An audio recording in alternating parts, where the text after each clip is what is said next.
Hello दोस्तों, स्वागत है आपका प्रियंका लर्निंग क्लासेज में।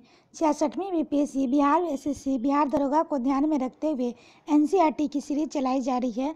इसके अंतर्गत हम लोग कक्षा 6 से लेकर 12 तक के जितने सारे क्वेश्चन बनेंगे उसे देखते हैं, ताकि एग्जाम में कोई क्वेश्चन आपका न छूटे।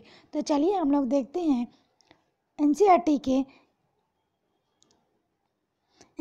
के इस केमिस्ट्री के क्वेश्चन, ताकि हम लोग का कोई क्वेश्चन एग्जाम में न छूटे। तो चलिए देखते हैं। आज का टॉपिक है धातु, अधातु और मिश्र धातु। इससे रिलेटेड जो भी क्वेश्चन बनेगा उसे देखते हैं। पहला क्वेश्चन है, धातु के संदर्भ में निम्नलिखित कथनों में से कौन सा कथन सही है। तो पहला, पारा को छोड़कर अन्य सभी धातुएं कमरे के तापमान पर ठोस अवस्था में पाई जाती है। दूसरा, क्षारीय धातुएं अल्कलाइन मेटल्स इतनी मुलायम होती है कि उन्हें चाकू से भी काटा जा सकता है। तो इसका आंसर पहला दूसरा दोनों होगा। इससे हम लोग इसकी व्याख्या देखें। सभी धातुएं समानतः कमरे के तापमान पर ठोस अवस्था में पाई जाती है, परंतु पारा धातु के एकमात्र अपवाद है जो कमरे के तापमान पर द्रव अवस्था में पाई जाती है। सभी धातुओं में पारा का गलनांक सबसे कम होता है। पारे का उपयोग वायुदाबमापी बैरोमीटर तथा तापमापी थर्मोमीटर के निर्माण में सूचक इंडिकेटर के रूप में किया जाता है। कठोरता धातु की एक समानता भौतिक गुण है, परंतु क्षारीय धातुएं लिथियम, सोडियम, पोटेशियम इतनी मुलायम होती है कि उन्हें चाकू से भी काटा जा सकता है। नेक्स्ट क्वेश्चन है, सड़क की रोशनी में पीली लैंप बहुतायत में प्रयुक्त होते हैं। इन लैंपों में किनका उपयोग होता है। तो होगा सोडियम। इससे रिलेटेड फैक्ट देखें। समानता प्रकाश के लिए 3 तरह के रंगों का प्रयोग किया जाता है। पहला, सोडियम लैंप पीली एवं एक वर्णीय प्रकाश। मरकरी लैंप श्वेत नीलाम प्रकाश के लिए। प्रतिदीप्ति लैंप सूर्य के प्रकाश के समान मिश्रित प्रकाश के लिए। नेक्स्ट क्वेश्चन हम लोग अब देखते हैं, निम्नलिखित में से सर्वाधिक कठोर तत्व कौन सा है। तो हीरा।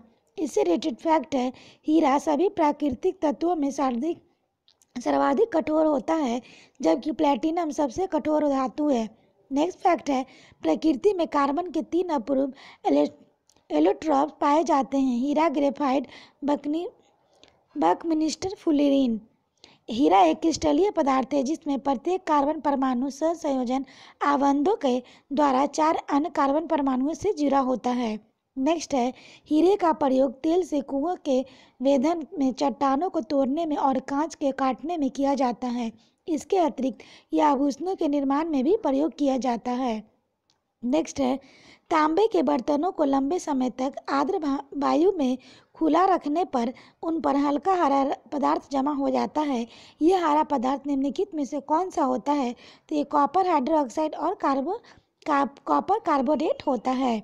इससे रिलेटेड फैक्ट है, जब तांबे के बर्तनों को लंबे समय तक आर्द्र वायु में खुला रखा जाता है तो उस पर एक हल्की हरी परत जम जाती है। यह हरा पदार्थ कॉपर हाइड्रोक्साइड CuOH का होल ट्वाइस और कॉपर कार्बोनेट CuCO3 का मिश्रण होता है। नेक्स्ट क्वेश्चन है, पारद धातु मिश्रण होता है। तो इसकी व्याख्या देखें। जब पारा मरकरी किसी धातु से मिलकर मिश्र धातु बनाता है तो उसे पारद धातु और अमलगम कहते हैं। लोह को छोड़कर प्रायः सभी धातुएं पारे के साथ मिलकर मिश्र धातु बनाती है। चांदी के पारद मिश्र को दांत के छिद्रों में भरा जाता है। नेक्स्ट क्वेश्चन है, मुद्रालय के प्रयुक्त टाइप धातु किसके एलॉय होती हैं। तो सीसा और एंटीमनी। इससे रिलेटेड फैक्ट को देखें। मुद्रालय यानी कि प्रिंटिंग प्रेस के प्रयुक्त मुद्राक्षर और टाइप धातु सीसा 60 से 86%, एंटीमनी 11 से 30% और टीन 3 से 20% की मिश्र धातु एलाउ होती है। नेक्स्ट क्वेश्चन है, निम्नलिखित में से कौन सी धातु खुले वातावरण में रखने पर जलने लगती है। तो ये सोडियम। इससे सोडियम और पोटेशियम है। नेक्स्ट फैक्ट है, सोडियम और पोटेशियम धातु अत्यधिक अभिक्रियाशील होती है। ये खुले वातावरण में रखने पर आग की तरह जलने लगती है, इसलिए इन्हें सुरक्षित रखने और जलने से बचाने के लिए मिट्टी के तेल में डुबो कर रखा जाता है। नेक्स्ट क्वेश्चन है, एल्युमिनियम बनाने के लिए कौन से मुख्य खनिज का प्रयोग होता है। तो ये बॉक्साइड। इसकी व्याख्या है, एल्युमिनियम पृथ्वी पर सर्वाधिक मात्रा में पाई जाने वाली धातु है जो प्रकृति में स्वतंत्र अवस्था में नहीं पाई जाती। इसका निष्कर्षण मुख्यतः बॉक्साइड नामक अयस्क के किया जाता है जो एल्युमिनियम के जलोजित ऑक्साइड के रूप में पाया जाता है। एल्युमिनियम एक श्वेत चमक युक्त आघात वर्णीय तन्य और ऊष्मा व विद्युत सुचालक धातु है। नेक्स्ट क्वेश्चन है, साधारण और तापमापी थर्मामीटर के पारे का उपयोग किया जाता है क्योंकि इसकी विशेषता है उच्च संचालन शक्ति। इसके हम लोग व्याख्या देखें। पारा ऊष्मा एवं विद्युत का सुचालक होता है। तापमापी में इसका प्रयोग किए जाने पर मुख्य कारण निम्नवत है: अपारदर्शी एवं चमकदार होना, अतः अंकित ताप के पठन में सुविधा, ऊष्मीय चालकता उच्च होना, अतः शीघ्र ही ताप अंकित करना तथा कांच पर नहीं चिपकना तथा अधिक वाष्पशील नहीं होना। उपयुक्त विशेषताओं के कारण पारा ताप को शुद्धता और शीघ्रता में से अंकित कर पाता है। नेक्स्ट क्वेश्चन है, किसी बिजली की स्थिर इलेक्ट्रॉनिक आयरन को गर्म करने के लिए किस धातु का प्रयोग किया जाता है? तो नाइक्रोम। इसकी व्याख्या है, बिजली की स्थिति में गर्म करने वाले तत्व के रूप में मुख्यतः नाइक्रोम का प्रयोग किया जाता है। नाइक्रोम में 80% निकेल एवं 20% क्रोमियम मिश्रण रहता है। नाइक्रोम एक उच्च प्रतिरोधकता वाला पदार्थ है जो पहली बार गर्म होने पर क्रोमियम ऑक्साइड की परत का निर्माण करता है। इससे इस परत के नीचे स्थिर तार टूटने एवं जलने से बच जाता है। नेक्स्ट क्वेश्चन है, तांबा किसके द्वारा शुद्ध होता है? तो विद्युत अपघटन से। इसकी व्याख्या है, तांबा अपेक्षाकृत सक्रिय धातु है, इसलिए यह प्रकृति में मुक्त एवं संयुक्त दोनों अवस्था में पाया जाता है। तांबे का शोधन विद्युत अपघटन विधि द्वारा किया जाता है। विद्युत अपघटन वह प्रक्रिया है जिसके द्वारा किसी रासायनिक यौगिक में विद्युत धारा प्रभावित करके उसे रासायनिक बंधों में तोड़ा जाता है। इस प्रक्रिया के द्वारा एक्सों को प्रसंस्कृत करके उसमें निहित रासायनिक तत्व को शुद्ध व अलग किया जाता है। नेक्स्ट क्वेश्चन है, वह धातु का पहचानिए जो निराविषी नॉन टॉक्सिक प्रकार की है। तो इसका आंसर गोल्ड होगा। गोल्ड एक निरावसी प्रकार का धातु है। यह प्रकृति में मुक्त अवस्था में पाया जाता है। इसके प्रमुख अयस्क कैलावेराइट तथा सिल्वेराइट, स्वर्ण की अतिरिक्त टीन, चांदी, तांबा, लोहा, मैग्नीशियम आदि निरावसी धातुएं हैं। नेक्स्ट क्वेश्चन है, धातु के पृष्ठ पर एक उपयुक्त तरंग दैर्घ्य का प्रकाश पड़ने पर इलेक्ट्रॉनों के उत्प्रेक्षण की परिघटना को कहते हैं प्रकाश वैद्युत प्रभाव। इसकी व्याख्या है, जब कोई पदार्थ, धातु, अधातु, ठोस, द्रव एवं गैस किसी विद्युत चुंबकीय विकिरण, एक्स-रे, दृश्य प्रकाश आदि से ऊर्जा अवशोषित करने के बाद इलेक्ट्रॉन उत्सर्जित करता है तो उसे प्रकाश विद्युत प्रभाव कहते हैं। इस क्रिया में उत्सर्जित इलेक्ट्रॉन को प्रकाश इलेक्ट्रॉन कहते हैं। नेक्स्ट क्वेश्चन है, कांसा, ब्रॉन्ज निम्नलिखित में से किसका मिश्र धातु है? तो इसका आंसर होगा तांबा और टीन। काफ़ी इंपॉर्टेंट क्वेश्चन है, लगभग एग्जाम में आता है, ध्यान रखेंगे। कांसा, तांबा और टीन की मिश्र धातु है जिसमें समानतः तांबा 88%, टीन 12% होता है। कांसे का उपयोग बर्तन तथा मूर्तियाँ बनाने में किया जाता है। नेक्स्ट क्वेश्चन है, तरल अवस्था में पाई जाने वाली अधातु है तो ब्रोमीन है। इसकी व्याख्या है, ब्रोमीन एकमात्र अधातु है जो समान ताप पर द्रव अवस्था में पाई जाती है। ब्रोमीन एक गहरे लाल रंग का तैलीय तरल है जिसमें तीक्ष्ण गंध होती है। इसका उपयोग कृषि संबंधी रसायनों, रंजक पदार्थों, कीटाणुनाशक और औषधि आदि के निर्माण में किया जाता है। नेक्स्ट क्वेश्चन है, किस लौह अयस्क में 72% लोहा पाया जाता है? तो इसका आंसर होगा मैग्नेटाइट। अब हम लोग इसकी व्याख्या देखें।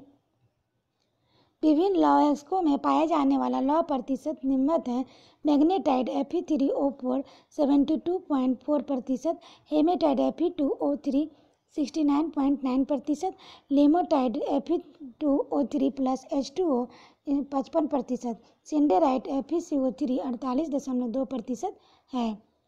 नेक्स्ट क्वेश्चन है, कौन सी धातु हथेली पर रखने में पिघल जाती है? तो गैलियम। इसकी व्याख्या है, गैलियम प्रकृति में शुद्ध रूप से नहीं पाई जाती परंतु इसके यौगिक बॉक्साइड और जस्ते में खनिजों में अल्प मात्रा में पाए जाते हैं। गैलियम का गलनांक 29.8 डिग्री सेंटीग्रेड होता है जबकि मानव शरीर का सामान्य ताप लगभग 37 डिग्री सेंटीग्रेड 98.6 डिग्री फ़ारेनहाइट होता है। इसलिए यह धातु हथेली पर रखते ही पिघल जाती है। नेक्स्ट क्वेश्चन है, विद्युत तापीय उपकरण के लिए तापीय घटक बनाने के लिए जिस मिश्र धातु का प्रयोग किया जाता है वह कौन सी है? तो नाइक्रोम। इसकी व्याख्या है, electrical iron, room heater, water heater जैसे विद्युत तापीय उपकरणों में विद्युत धारा के ऊष्मीय प्रभाव का प्रयोग किया जाता है। ये तापीय उपकरण उच्च प्रतिरोधी तार की कुंडलियों से संचालित होते हैं जो नाइक्रोम मिश्र धातु के बने होते हैं। नेक्स्ट क्वेश्चन है, ब्रास निम्न में से किसका मिश्रण है? तो तांबा और जस्ता। इसकी व्याख्या है, पीतल तांबा और जस्ता का मिश्रण रूप है। इसमें तांबा और जस्ता का अनुपात गुण के आधार पर अलग अलग होता है। इसमें सामान्यतः 68 से 71% तक तांबा तथा शेष भाग जस्ता मिश्रित होता है। नेक्स्ट क्वेश्चन है, निम्नलिखित में से कौन सी धातु जल के साथ अभिक्रिया करके हाइड्रोजन उत्पन्न नहीं करती है? तो इसका आंसर होगा कैंडियम। इसकी व्याख्या देखिए, सभी धातुएं जल से अभिक्रिया करके हाइड्रोजन उत्पन्न करती है क्योंकि उनका आयनन विभव हाइड्रोजन से अधिक होता है, जबकि कैंडियम का आयनन विभव जल से कम होने के कारण यह जल से हाइड्रोजन से विस्थापित नहीं कर पाती है। नेक्स्ट है, आयनन विभव तथा आयनन ऊर्जा वह आवश्यक ऊर्जा है जो किसी उदासीन परमाणु को सबसे शिथिल बद्ध इलेक्ट्रॉन की परमाणु से अलग करने के लिए आवश्यक होती है। कैंडियम का उपयोग बैटरी एवं टेलीविजन के निर्माण तथा नाभिकीय रिएक्टरों में नियंत्रक क्षारों के रूप में किया जाता है। नेक्स्ट है, लोहे के चादर को जंग से बचाने के लिए उस पर निम्नलिखित में से किस धातु के परत चढ़ाते हैं? तो जस्ता। इसकी व्याख्या है, जस्ता एक जंग रोधी अभिक्रियता है, इसलिए लोहे की जंग से बचाने के लिए उस पर जस्ते का लेपन किया जाता है। इस प्रक्रिया को गैल्वेनाइजेशन कहते हैं। जस्ताकृत लोहा जल, साबुन के विलयन, पेट्रोल और खनिज तेलों के प्रभाव को सहन करने में सक्षम होता है। जंग रहित लोहा धब्बा रहित लोहा बनाने के लिए क्रोमियम को मिश्रित किया जाता है, जिससे एक मिश्र धातु स्टेनलेस स्टील का निर्माण होता है। इंपॉर्टेंट फैक्ट है, यहाँ से क्वेश्चन आता है। नेक्स्ट क्वेश्चन है, किस धातु से निर्मित मिश्र धातु को हवाई जहाज और रेल के डब्बों के पुर्जे बनाने में प्रयोग किया जाता है? तो एल्युमिनियम। इससे रिलेटेड फैक्ट है, एल्युमिनियम सबसे अधिक प्रयोग की जाने वाली अलौह धातु है। यह धातु तांबे के लोहे की तुलना में हल्की होती है, इसलिए इसका प्रयोग हवाई जहाज, रेल डिब्बों के पुर्जे में बनाने में किया जाता है। इसके अलावा एल्युमिनियम का प्रयोग तरल पदार्थों के डिब्बे, दरवाजे, खिड़कियां, तार, बर्तन, पेंट, फाइल आदि के निर्माण में किया जाता है। नेक्स्ट क्वेश्चन हम लोग देखते हैं, फायरेक्स कांच को अधिक मजबूत बनाने के लिए क्या उत्तरदायी है? तो बोरेक्स। इसके द्वारा दी गई व्याख्या है, पायरेक्स कांच एक विशेष प्रकार का कांच होता है जो सामान्य कांच की अपेक्षा अधिक मजबूत होता है। यह कांच ताप, रासायनिक अभिक्रिया तथा विद्युत के प्रति अधिक प्रतिरोधी होता है। पायरेक्स कांच के निर्माण में बोरेक्स का अधिक प्रयोग किया जाता है, इसी कारण इसे सामान्यतः बोरोसिलिकेट कांच भी कहा जाता है। नेक्स्ट क्वेश्चन है, उत्कृष्ट धातु को घोलने के लिए निम्नलिखित में से किसका प्रयोग किया जाता है? तो एक्वारेजिया।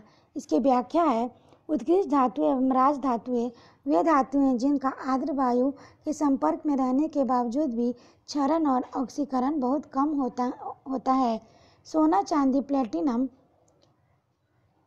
रेडियम, प्लेटिनम आदि प्रमुख उत्कृष्ट धातुएं हैं। इन धातुओं को घोलने के लिए अम्लराज और एक्वारेजिया का प्रयोग किया जाता है, जो नाइट्रिक अम्ल HNO3 तथा हाइड्रोक्लोरिक अम्ल HCl का 1:3 के अनुपात में मिश्रण होता है। एक्वारेजिया को शाही जल को भी कहा जाता है। नेक्स्ट क्वेश्चन है, धूप के चश्मे के लिए निम्नलिखित में से कौन सी कांच का प्रयोग किया जाता है? तो क्रूक्स कांच। इसकी व्याख्या है, धूप के चश्मों में लेंस बनाने के लिए क्रूक्स कांच और क्राउन कांच का प्रयोग किया जाता है। क्रूक्स कांच में सीरियम ऑक्साइड नामक पदार्थ पाया जाता है जो सूर्य के प्रकाश से तेजी से पराबैंगनी किरणों को अवशोषित कर लेता है। आशा करते हैं आप लोग को ये वीडियो पसंद आया होगा और रिवीजन के लिए वीडियो को 1-2 बार पॉज करके फिर से रिवीजन के लिए सुन सकते हैं ताकि आप लोग का रिवीजन हो जाए। तो आज के लिए इतना ही दोस्तों, फिर मिलते हैं नेक्स्ट टॉपिक के साथ। Thank you.